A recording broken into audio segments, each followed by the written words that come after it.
Eso esta semana contamos con la ex asambleísta, la abogada Cristina Reyes. Abogada Reyes, bienvenida a Tribuna Liberal. Cuando uno habla de este proyecto de constitución, actualmente se está debatiendo mucho con respecto al tema de qué versión. Usted estuvo en el lugar de los hechos, usted estuvo varios meses trabajando en la constitución. ¿Qué nos puede decir al respecto de estas acusaciones que se han dado acerca de que lo que salió publicado en el website de la Asamblea Nacional Constituyente realmente es el proyecto final que ustedes evaluaron y votaron? Sí, bueno, muchas gracias, un saludo a los televidentes. Definitivamente, lamentablemente, yo fui parte pues de esta burla, de esta falta de respeto al pueblo ecuatoriano.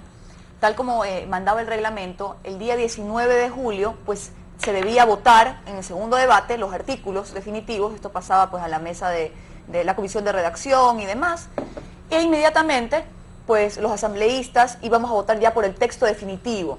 Las correcciones de la comisión esta de redacción iban simplemente a ser de sintaxis, de corregir errores ortográficos y no de suprimir, como eran 500 artículos en primera instancia. Recordemos que quedaron 444. En algunos, por ejemplo, el de soberanía alimentaria fue removido por completo el concepto. ¿A cuenta de qué? Se cambiaron palabras. El economista Pablo Lucio Paredes hizo un análisis junto a Juan Pablo Aguilar, su suplente, minucioso de todos los cambios que se introdujeron a última hora en la Constitución. Yo, por ejemplo, le voy a nombrar dos, pues uno bueno y uno malo, digámoslo así. El texto no debía tocarse el 19 y sobre eso tenemos que votar el día 24, pero surgieron pues los cambios y demás. Por ejemplo, uno concerniente a las atribuciones de la Asamblea o el Congreso Nacional, que ahora se llamaría en este proyecto Asamblea Constituyente, decía que los asambleístas podían censurar a los ministros de Estado y no destituirlos. Oh, sorpresa, en el nuevo proyecto que salió el 24, ya se ponía la potestad de destituir a los ministros. Bueno, digamos que eso es una cosa buena. Pero otra mala, de las terribles que hay, de las muchas que hay, y que eso están en el informe de Pablo Lucio Paredes, está en el tema de la elección de asambleístas. Se facultaba la elección por distritos electorales. Eliminaron esta posibilidad de los distritos electorales. Porque como este gobierno obedece siempre a intereses y a cálculos electorales, es evidente que le beneficia que continuemos con el viejo sistema del planchazo. Y ahorita no se diga, pues con la figura del presidente, pues como padrino protector de todos sus candidatos que no tienen identidad. Bueno, ¿y ustedes qué han hecho? Realmente, bien dice, hay un informe del economista Pablo Lucio Paredes, que también fue ex asambleísta, donde detalla claramente, o sea, sin mucha duda, que han cambiado textos y han cambiado el sentido de los artículos en gran parte de los cambios. Es decir, y aparte hay un informe del comité de redacción en el cual supuestamente detallan los cambios, pero hay muchos cambios que no están incluidos. ¿Y qué van a hacer ustedes, dado que aquí claramente se ha violentado un mandato del pueblo? O sea, ustedes en la comisión de redacción no estaba para cambiar artículos y el sentido de los artículos que ustedes votaron. Sí, bueno, algunos asambleístas ya han tomado acciones legales por la falsificación, pero recordemos, no nos olvidemos de la génesis de este proceso. El proceso está viciado de nulidad absoluta, desde que los asambleístas de la mayoría, con sus acólitos, con sus afines de la asamblea, de los otros movimientos políticos, pues se arrogaron funciones que no les correspondía, como la de legislar, la de fiscalizar, que no hubo fiscalización, eso nunca durante el proceso, y la Constitución fue lo que menos se hizo. Recuerde usted que el reglamento fue reformado al andar. ¿Y por qué fue reformado? Porque, por ejemplo, yo que estuve en la Mesa de Relaciones Internacionales e Integración Latinoamericana, cuando votamos en segundo debate los textos sobre las relaciones internacionales, mejor dicho, sobre los tratados internacionales, hay un artículo que es terrible, que habla sobre, se elimina la posibilidad del arbitraje comercial con el Estado y un particular. Entonces, recordemos que nuestra justicia está siempre en cuestionamientos porque lamentablemente pues los tentáculos de la corrupción están presentes.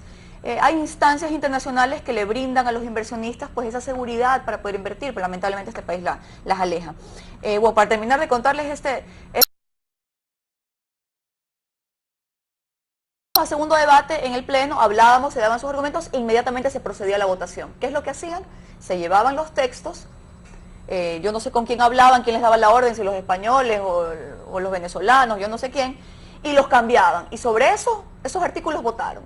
Entonces, obviamente, pues protestamos, especialmente yo fui pues una de las que más me atacaron en ese momento por pedir que se cumpla con el procedimiento, y ahí fue que fue reformado el reglamento, y recuerde que ahora esto pasaba a una comisión de 3, que le empezaron a decir el trío, sarcásticamente en la asamblea, y estos 3 cambiaban esos artículos. Entonces, realmente todo fue, insisto, una falta de respeto. Contar esto a mí me duele en lo personal, porque yo fui parte de las personas que queríamos realmente un cambio para nuestro país, pero un proceso constituyente, una constitución merece un debate mínimo, que lamentablemente no lo tuvimos. ¿Cómo vamos a lograr un pacto social entre los ecuatorianos si los grandes temas que nos preocuparon no se solucionaron en esta Constitución, al contrario, se agravaron? Bueno, y realmente, ¿qué diría usted? Ya, yo creo que decir que pararse el proceso creo que no se va a dar. ¿Usted qué opina?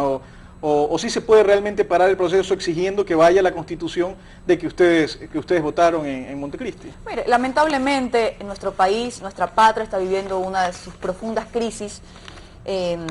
Los poderes del Estado están secuestrados. Y si ya están secuestrados, sin esta Constitución en vigencia, imagínese usted el peligro que corre la democracia cuando una sola persona adquiera todo el poder y toda la concentración de los poderes. Bueno, ahí vale analizar entonces la Constitución, que también es importante que los televidentes la analicen.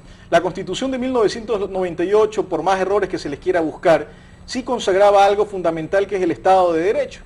El artículo 1 del proyecto de Constitución no consagra el Estado de Derecho, consagra el Estado de Derechos. Así es. ¿Cómo puede afectar que tengamos una Constitución que no consagra el Estado de Derecho, sino el de derechos?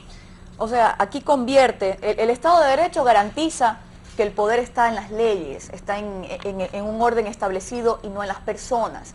Y aquí obviamente, pues le atribuye, y esta Constitución que le atribuye poderes excesivos a las personas, pues los hace justiciables y hace un enredo jurídico. Y sí es sumamente preocupante. El Estado de Derecho se destruyó, bueno, muchos gobiernos han tenido pues capítulos en los que han destruido el Estado de Derecho, pero esta Asamblea sí lo deformó absolutamente todo. Legisló, hizo amnistías, indultos, cambió a dedo a funcionarios de organismos de control para que no haya control en este país. Entonces estamos viviendo realmente, a mí lo que me preocupa es que vayamos a vivir en un país esclavo, donde aquí se conculca el derecho a la libertad de expresión. Lo saben los medios de comunicación, lo sabemos los ciudadanos, pues no se diga el derecho a la vida, el derecho a la propiedad está también en seria duda, y es ahora más que nunca que no podemos quedarnos callados. No podemos quedarnos callados a pesar que nos quieran callar, a pesar que estemos viviendo o luchando, mejor dicho, en condiciones desiguales. Un gobierno que no tiene escrúpulos de gastarse todos los días millones y millones en una propaganda repetitiva, barata y mentirosa, diciendo que vivimos pues en Suiza, las cosas están perfectas en este país, y resulta que quien quiere disentir, quiere profundizar y quiere aterrizar en los conceptos, está mintiendo. Abogada Reyes, una de las cosas que me preocupan leyendo la Constitución es esta hiperinflación de derechos. Cuando sabemos que la base de cualquier Constitución son derechos básicos, naturales, vida, propiedad y libertad, sin embargo aquí hay una hiperinflación de estos derechos. ¿Por qué me preocupa? Porque se está jugando con la miseria de las personas, se está jugando con la pobreza de las personas, en el sentido de que a todos, creo, de nosotros nos gustaría que los ecuatorianos todos vivan bien, que todos tengan un buen salario, que todos tengan bienes, salud, educación, pero la vida real nos dice, o la realidad nos dice, de que para que exista esto se necesita inversión, se necesita que los inversionistas tanto nacionales como extranjeros confíen en el país, confíen en los ecuatorianos y metan recursos. Esta Constitución, ¿qué opina usted? ¿Genere esos incentivos para que haya empleo, para que haya mayor producción y haya más trabajo para los ecuatorianos que tanto lo necesitan? No, de ninguna manera. Yo creo que esta Constitución va a alejar la inversión extranjera, va a ahuyentar también la producción nacional. Y se lo voy a decir por 2 puntos. Por ejemplo, entre los poderes excesivos del presidente está la política monetaria y fiscal, que antes era pues atribución del Banco Central. Va a haber una regulación de precios. Ese es otro de los poderes excesivos que tendrá el presidente, un control de precios en el mercado. Yo no soy economista, pero por sentido común yo debo decir que si va a venir el gobierno a fijar precios en todos los productos, pues llegará un momento determinado a lo mejor que el productor, sus costos de producción pues no generan ni un mínimo de utilidad, y esto es lo que está pasando en Venezuela actualmente. No nos alejemos de las realidades que son pues similares, por no decir copiadas, calcadas recordemos la Asamblea Nacional Constituyente de Venezuela y Bolivia, hay dos países que están profundamente fragmentados, divididos, heridos y también engañados. Ahí hay escasez de productos. ¿Y por qué hay escasez de productos? Porque no hay producción, pues. Entonces, es muy preocupante. Lo que usted decía, esto yo creo que lo que nos hermana y nos dignifica a todos los seres humanos es justamente la Declaración Universal de los Derechos Humanos. Pero aquí en esta Constitución, y con fines electorales, se ha querido particularizar en tantos sectores, ¿verdad? Es como para darle gusto a todo el mundo. Y está bien, obviamente, contemplar algunas realidades, pero han creado, no han podido contener este caos institucional que están generando por querer pues darle gusto a todos. O sea, la naturaleza también tiene ridiculeces. Que no, la naturaleza tiene ahora derechos. La naturaleza tiene ahora derechos. Yo quiero presumir y de buena fe que esto es una intención pues de los ecologistas de decir que tenemos que cuidar a la madre naturaleza, por supuesto, porque es el ambiente en donde vivimos, pero de ahí entrar a novelerías jurídicas que creo que nos ponen en el ridículo, en el contexto internacional, pues sí, que le debo decir, lo hicieron.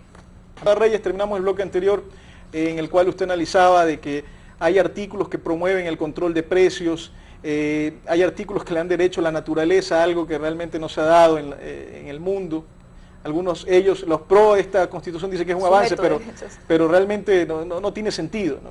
Con respecto a la economía, hemos visto también cómo al hablar de que puede que no venga inversión, hemos dicho no va a haber inversión debido a cuando se violan preceptos fundamentales de la inversión, como aquí en la Constitución dice que se va a repartir equitativamente, distribuir equitativamente el resultado de los medios de producción. Entonces, ¿qué persona va a querer venir a invertir al país cuando sabe que su esfuerzo va a ser distribuido igualitariamente entre quienes trabajaron y no en el proyecto?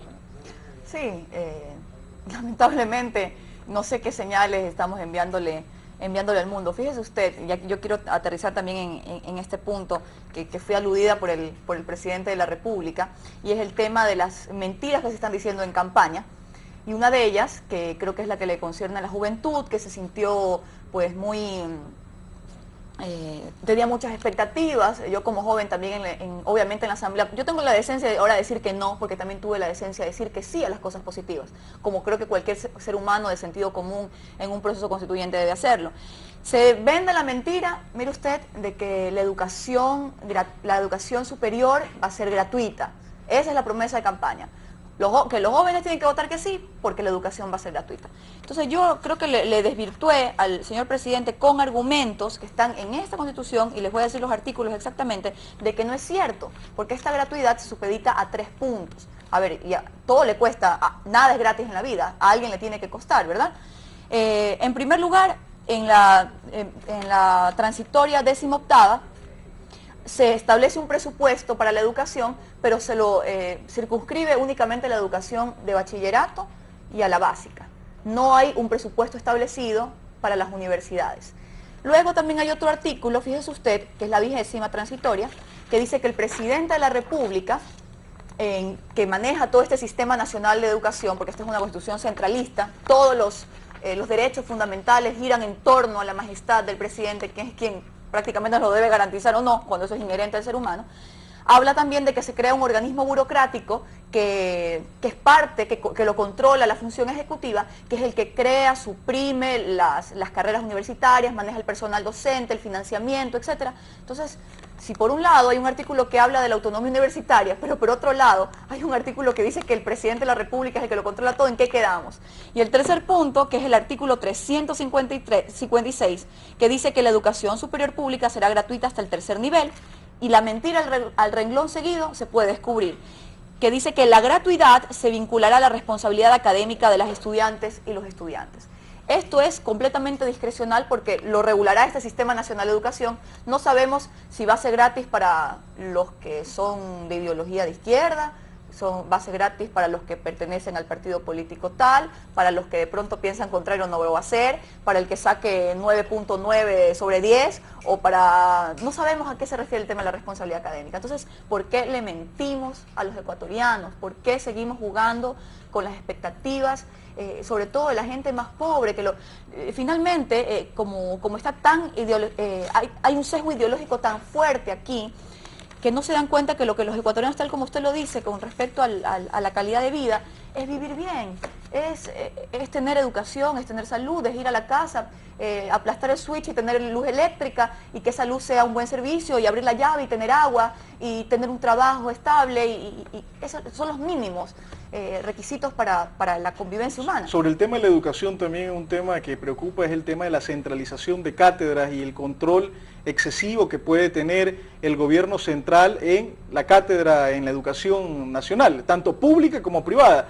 Efectivamente hay quienes dicen, pero siempre ha sido así. No siempre ha sido así. Actualmente lo que tiene es un pensum básico en el cual el Estado establece ciertas materias básicas, pero la escuela privada tiene la opción de promover diversidades o modificaciones al pensum para hacerlo más acorde a las necesidades del mercado, y estamos viendo que el Estado lo que va a hacer es centralizar la educación. Sí, a mí lo que más realmente me preocupa es que cuidado, como pues en los países comunistas, como ocurre en Cuba, por ejemplo, va a haber un adoctrinamiento de nuestros estudiantes, cuando la educación tiene que ser pluralista, tiene que ser abierta. Sí, por supuesto que hay ciertos parámetros básicos.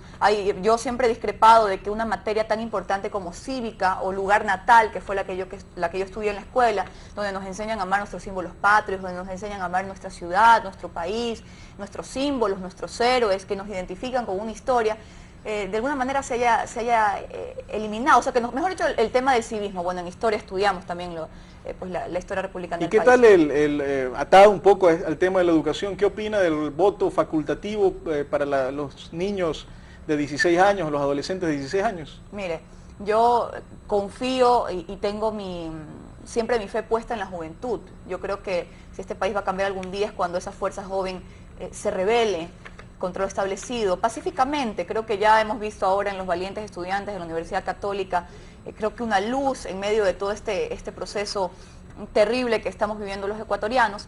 Confío en la juventud, pero tampoco, yo soy una persona de buena fe, pero me tocó vivir con personas, o mejor dicho, me tocó vivir en un proceso en el cual no precisamente todas tenían buena fe, y yo sé que ese artículo no es en función de reivindicar que los jóvenes se involucren en política.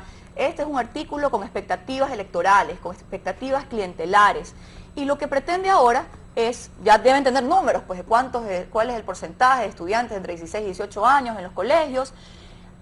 Entonces van a querer pues interrumpir un proceso de formación de nuestros jóvenes que no está concluido. No hay una prohibición expresa de hacer proselitismo político en las escuelas y en los colegios de nuestro país.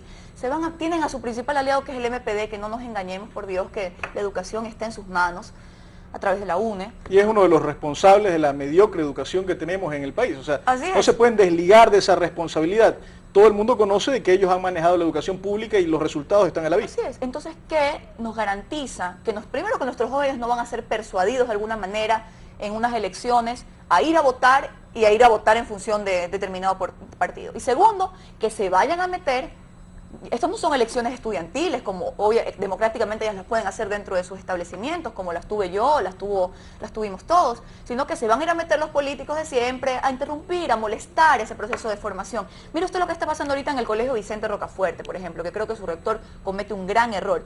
Hay una pancarta enorme, y lo hay en otros colegios también, agarrados de la mano, haciendo puño, de que apoyan que el colegio apoya la Constitución. Se toman el nombre de la Constitución, el nombre, mejor dicho, de la institución. Igual ocurrió en la Universidad Católica, y eso generó el rechazo de los estudiantes. El presidente de la Federación, este señor Sánchez, pues también se tomó el nombre de la Católica para hacer plataforma política y decir que todos los estudiantes apoyaban la Constitución. Entonces, eso es lo que va a pasar si se aprueba este proyecto de Constitución y se le da el voto facultativo a nuestros jóvenes. Vamos a tener a la mafia política, a estos brazos políticos metidos en... Abogado Reyes, una de las críticas que se hace a este proyecto de Constitución es que concentra mucho el poder en el Ejecutivo. ¿Cuán cierto es eso? Sí, totalmente. Hemos mencionado al inicio del programa dos claros ejemplos de aquello: la política fiscal, monetaria, los sistemas nacionales que giran en torno al Ejecutivo, el Sistema Nacional de Educación, el Sistema Nacional de Salud, que todo es a través de las empleadas. Mire usted que en el tema de las autonomías, esas autonomías de papel que están aquí consagradas, pues habla que primero, que recordemos que una provincia por sí misma no va a poder ser autónoma, tiene que unirse a otra provincia. Su estatuto que tendrá que ser previo informe favorable de la Corte Constitucional. Imagínense, la Corte Constitucional sabemos que su génesis política va a ser también con injerencia del Ejecutivo y de este congresillo y demás. Y hay el Sistema Nacional de Competencias, que también le pertenece al Ejecutivo y es el cual va a dar las competencias a los organismos seccionales que las soliciten. Competencias que antes solamente 4 no eran descentralizables en la Constitución del 98 y en esta Constitución, en el 261, que ese artículo también pues fue el más ultrajado de todos, se pusieron, son 11 exclusivas del Estado Central, Petroradioeléctrico, no sé qué, y se metió también el tema, bueno, la educación, la salud, la seguridad social, la vivienda, y con clara dedicatoria a Guayaquil, el tema de los puertos, los aeropuertos y el registro de personas naturales.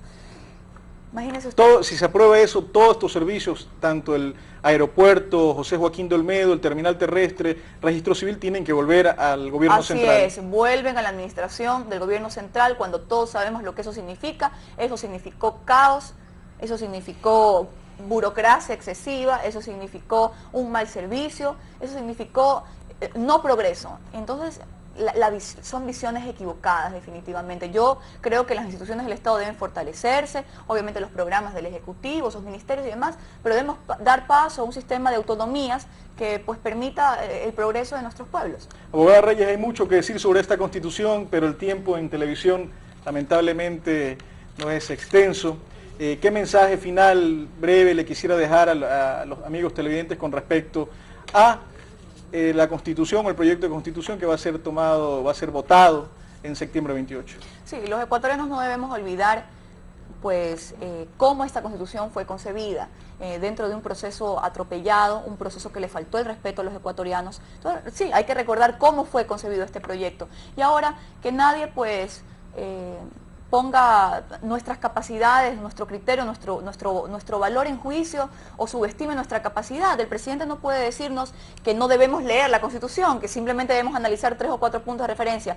Ecuatorianos tenemos que leer este proyecto de Constitución, tenemos que discutirlo, tenemos que debatirlo e identificar estas cosas malas y nocivas para nuestra democracia, es nuestra vida, es la vida de nuestros hijos. Yo no quiero vivir en un país esclavo, yo he insistido, yo no le voy, creo que los ecuatorianos no debemos hincarle la rodilla a nadie, solamente le hincamos la rodilla a Dios. Y nuestros valores, nuestras libertades son conculcados en esta Constitución. Es por eso que yo le digo que no y espero que haya el respeto necesario y cese el escenario político de violencia que está generando este gobierno hacia las personas que pensamos diferente. Amigos televidentes, este proceso no debe ser tomado a la ligera. Este proceso debe hacer tomar conciencia a los ecuatorianos de que nuestro futuro está en nuestras manos. Y de ahí la necesidad imperiosa de que todos los que vayamos a votar analicemos cada uno de los artículos de la Constitución y evaluamos cuáles van a ser sus consecuencias. Porque como he reiterado varias veces, al final los beneficios o perjuicios van a recaer sobre cada uno de nosotros.